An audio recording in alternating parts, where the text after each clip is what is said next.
और आगे साथियों, ये जो लड़ाई है ये आंदोलन है। आंदोलन किस लिए किया जाता है जानते हैं? जो सताए जाते हैं, जिनको दबाया जाता है, जिनका शोषण किया जाता है, जिनके हक अधिकार छीने जाते हैं, जिनके मान सम्मान के साथ खिलवाड़ होता है, वो समाज लड़ता है। आज क्यों लड़ता है? अपने आत्मसम्मान के लिए लड़ता है। आप सोचिए, इस हिंदुस्तान में जब देश आजाद हुआ 1947 में, लेकिन 1947 में देश आजाद हुआ, पूरा देश के लोग आजादी की खुशियां मना रहे थे, लेकिन बिंद केवट मल्ला माझी बाजार समाज के लोग थाने पे हाजिरी दे रहे थे। हमको अंग्रेजों ने क्रिमिनल ट्राइब्स बताया था। बच्चे जो नौजवान साथी हैं उनको मैं बता देना चाहता हूं, हमारे आपके पुरखे अंग्रेजों के सामने नहीं झुके थे, इसलिए अंग्रेजों ने हमको क्रिमिनल ट्राइब्स बोल दिया कि ये लोग लुटेरे लोग हैं, ये लोग हिंसक लोग हैं, ये लोग झुकने वाले लोग नहीं हैं। तो क्या किया जाता था? अंग्रेज हुकूमत में जब अंग्रेजों की सरकार थी तो हमारे आपके पुरखा पुरनिया जाके थाने में हाजिरी देते थे। इसलिए हाजिरी देते थे कि अंग्रेजों को डर था कहीं एक न हो जाए, संगठित हो गए तो मार के हमको भगा देंगे। हम लोग जल पे राज करने वाले लोग थे, हमारे पास नदी थी, तालाब था, हमारे पास खेत था।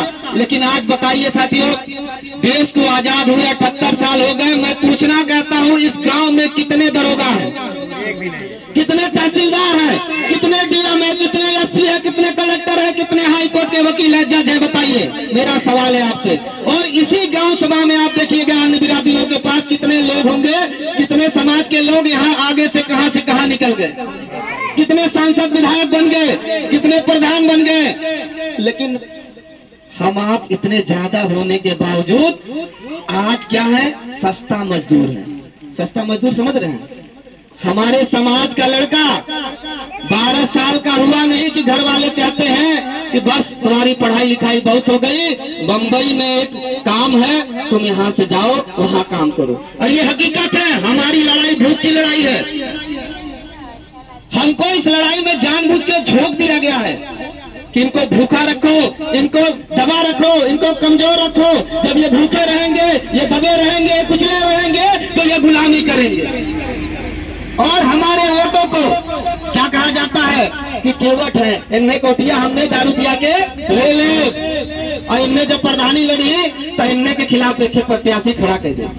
यही कहा जाता है ना, सस्ता मजदूर। समझ रहे ना? हर लोग जाते हैं दिहाड़ी करने, कोई गारंटी नहीं कि आज काम मिलेगा कि नहीं मिलेगा। कोई आ जाता है, कहेगा हमारा तनी से सीवर खनना है, चल हमारा तनी कौन घूर है, तनी है ये काम है, झाड़ू लगाओ है, यही सब काम मिलता है। और कोई राजा वाला काम नहीं मिलता, कलम वाला काम नहीं मिलता, क्योंकि कलम आपसे पहले ही छीन ली गई, कलम आपसे छीन ली गई, पढ़ने का अधिकार नहीं दिया गया। अब पढ़ेंगे कैसे? जब पेट भरा रहेगा तब न पढ़ेंगे, भूख से लड़ लेंगे तब न पढ़ेंगे। इस देश में 2 तरह के लोग हैं, 2 तरह की शिक्षा है, 2 तरह का इलाज है। आज मैं पूछना चाहता हूं, अगर आपके बस्ती में किसी का हाथ पैर टूट जाए तो मुझे नहीं लगता कि वो घर वाले इस कंडीशन होंगे कि तुरंत ले जाके इलाज करा ले।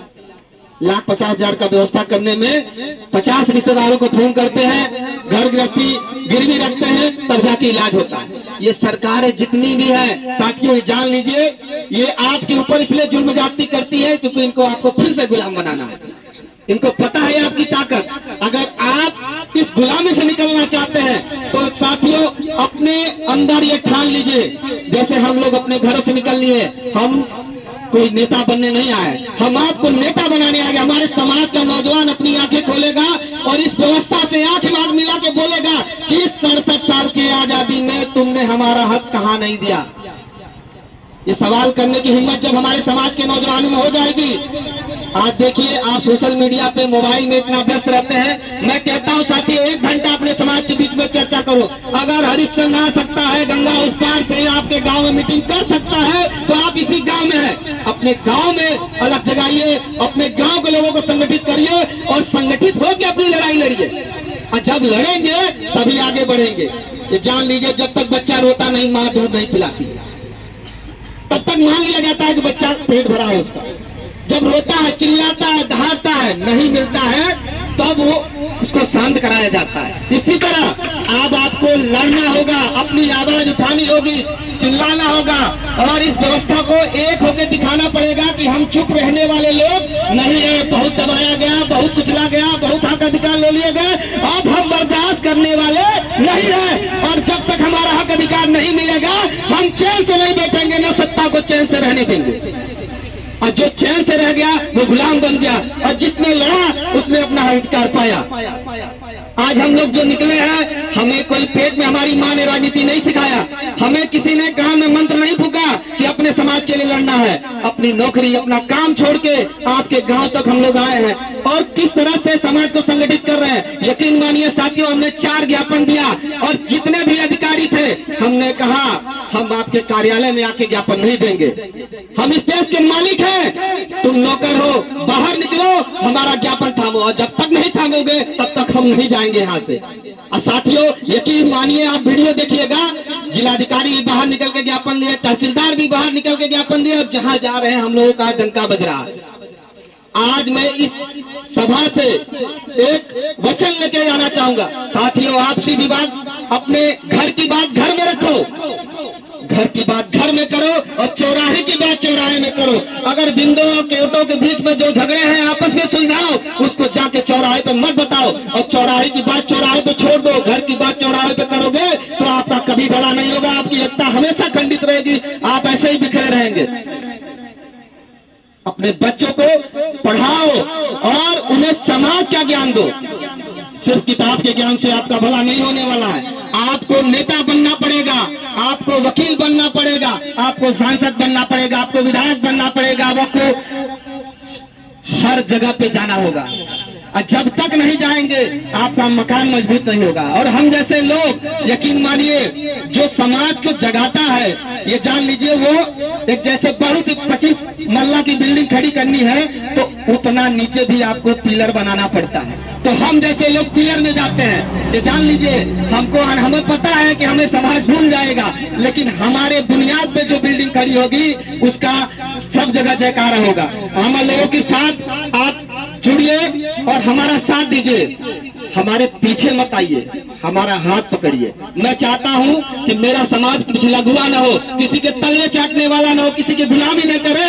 अगर कोई आपके ऊपर शोषण करता है, कोई आपके साथ बुरा बर्ताव करता है तो आप मुझे याद करिए। साथियों ईंट से ईंट न बजा दिया तो हरिश्चंद्र नाम नहीं। हमने सत्ता को झुकाया है, एक बार नहीं, हम 5 बार संसद में अपने समाज का प्रश्न उठवाए हैं। अभी हाल ही में अपने ही समाज का एक मंत्री था, नदी की नीलामी कर रहा था। आज मिर्जापुर में जितने भी पट्टे हैं तालाब और पोखर के, सब रुके हुए हैं और हम लोगों ने अपने बल पे रुकवाया है। हमने कहा ये हमारी जमीन है, ये हमारे पुरखों की जमीन है, हजारों हजार साल से इस जमीन पे हम काबिज थे।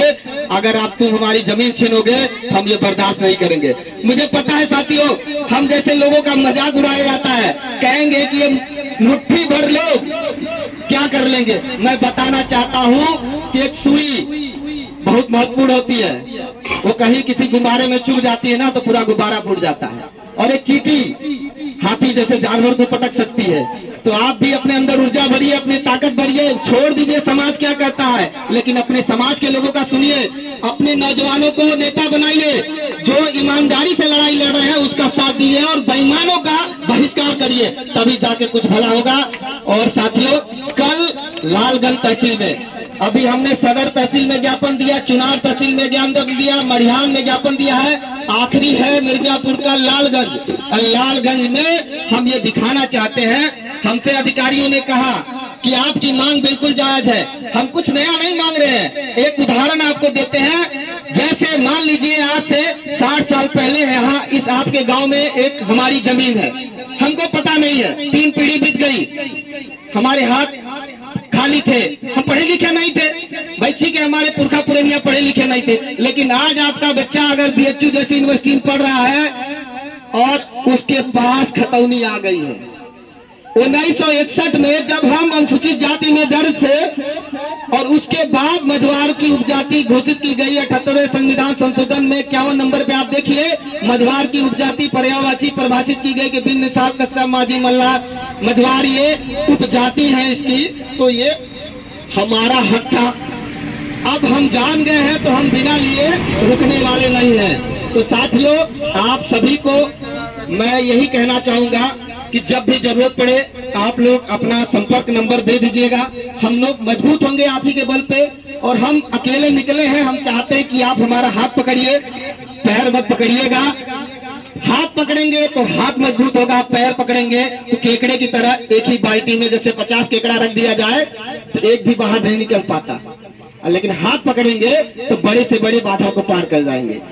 तो आप सभी को जिंदाबाद। मैं उम्मीद करूंगा कि कल आप लोग लालगंज तहसील आ रहे हैं। जिंदाबाद साथियों।